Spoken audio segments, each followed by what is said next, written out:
나 예쁘지 않아? 매력 없어?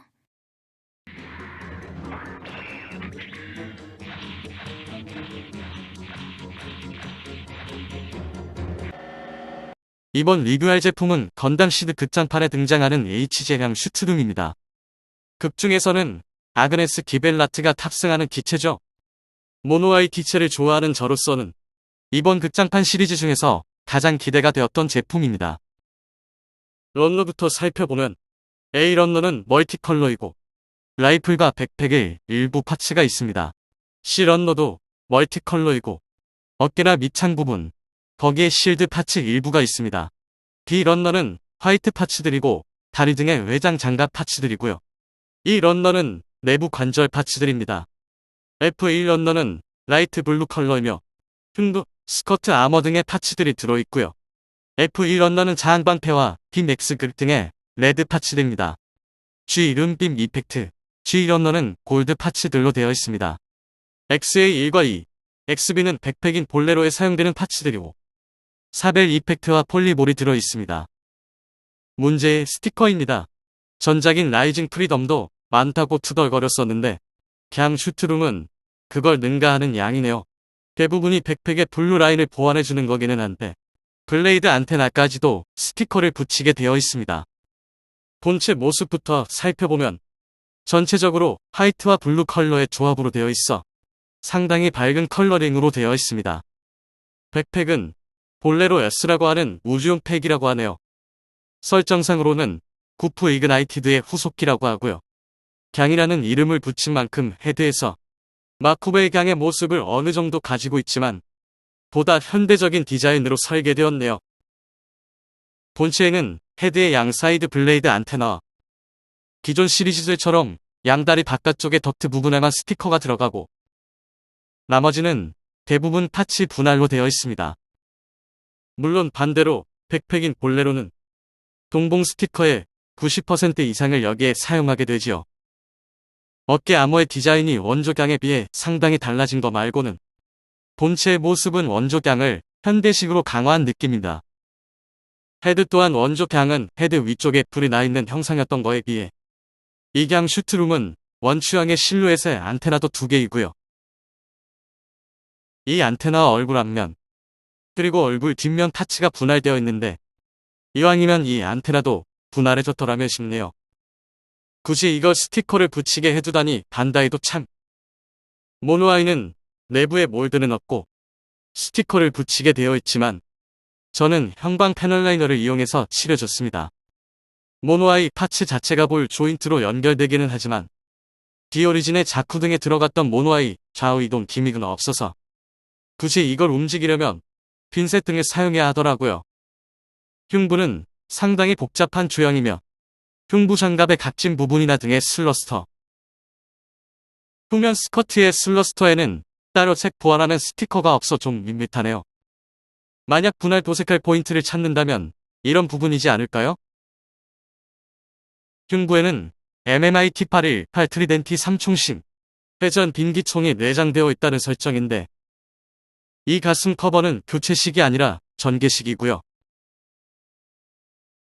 포신만 개별 파츠로 되어 있어 커버를 열어준 후 여기에 설치하게 되어 있습니다.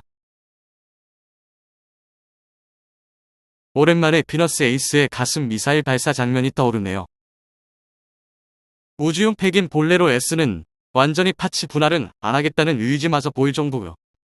윙에 이 파란색 라인은 모두 스티커를 붙여 색 분할을 보완해주는데 이 스티커가 또 하나하나 굉장히 긴 편이라 습식 데칼만큼은 아니지만 붙일 때 말리거나 접힐 가능성이 매우 높으니 붙이실 분들은 조심조심 한 땀 한 땀 붙이셔야 합니다. 그래도 이 라인 부분이 모두 몰트로 되어 있어서 마스킹해서 도색하기에는 편할 듯 싶습니다. 양쪽 윙은 상당히 위까지 올려줄 수 있고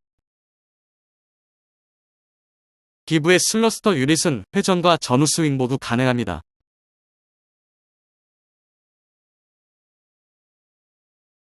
양쪽 팩에는 겔구그 메나스처럼 유견장 근거리 유도탄 발사통이 들어가는데 이것 또한 탄두 부분이 파츠 분할이 안 되어 있어 스티커로 보완해줍니다.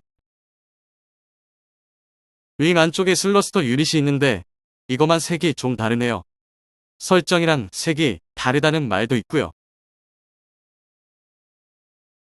어깨 아머는 팔 바깥쪽으로 슬라이드하는 기믹을 가지고 있어 소폭이지만 팔의 가동 범위를 좀 더 넓혀줄 수 있습니다.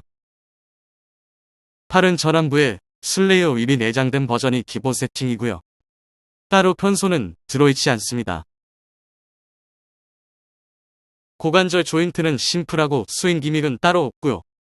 스커트 아머는 뒷받침 파츠 없이 디테일만 들어가 있습니다. 뒤쪽 허리에는 빅라이플이나 빔X의 그립을 장착 가능합니다.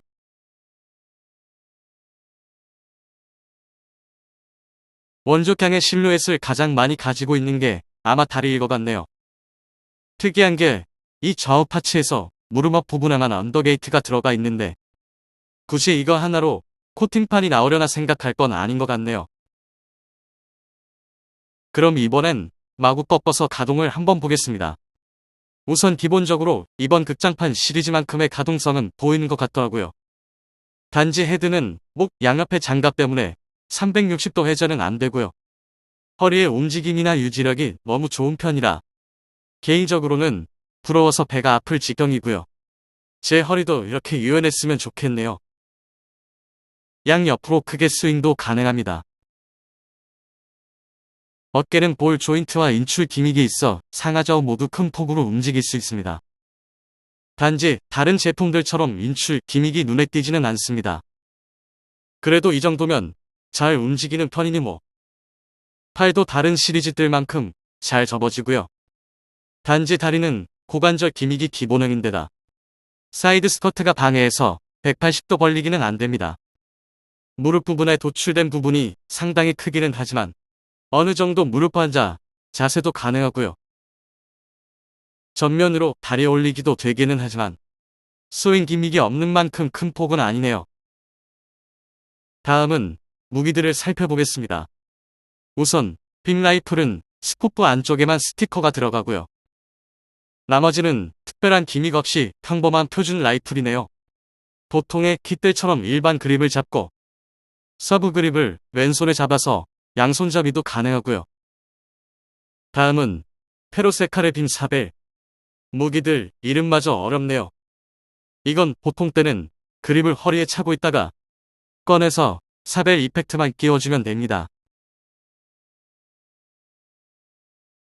일반 주먹손으로도 잡을 수 있기 때문에 보통 빔사벨 포즈들이 가능하고요. 추가로 전용 오른손 파츠가 하나 더 들어있는데 이걸 사용하면 찌르기 포즈가 가능하게 됩니다. 다음은 슬레이어 윕. 이건 구프를 대표하는 무기인데 구프의 후계기라고 하니까 이것도 넣어주나 보네요. 단지 윗끝 부분에 손목이 붙어있는 일치한 파츠라는 게 마치 무판킨 느낌이네요. 덕분에 고정성은 좋은 편이죠. 길이가 그리 길지도 않고 모양도 고정형이라 들고 있으면 처지거나 하는 문제는 전혀 없습니다. 다음은 빔 X. 보통 때는 이렇게 수납 형태로 허리에 차고 있는데 무기로 사용할 때는 파츠 교체해서 재현하는 방식으로 되어 있습니다. 이렇게 그립 부분이 롱 타입으로 바꿔주면 되죠. 빔날은 물론 클리어 파츠고요. 단지 길이가 있는 만큼 한 손으로 들 수는 있지만 그립이 좀 느슨하다는 문제가 있습니다. 자, 이제 자한 방패. 원조향의 실드와 같이 원형이고 상당히 볼륨감이 있네요. 여느 제품들처럼 전안의 조인트에 장착하는 방법으로 팔을 고정해 두는 모습도 가능한데 별도로 그립이 있어 손에 쥐고 들 수도 있습니다. 단지 제 것만 그런 건지 몰라도 앞으로 들고 있으면 살살 처지는 게 보이네요.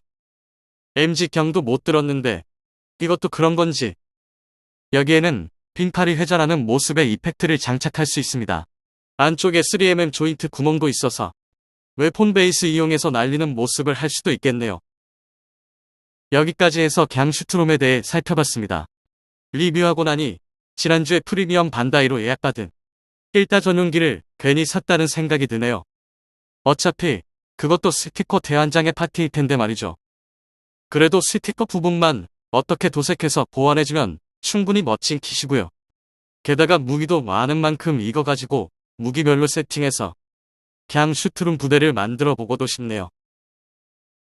그냥 슈트룸에 대한 리뷰는 여기까지입니다. 영상 끝까지 봐주셔서 감사드립니다. 즐거운 하루 보내세요.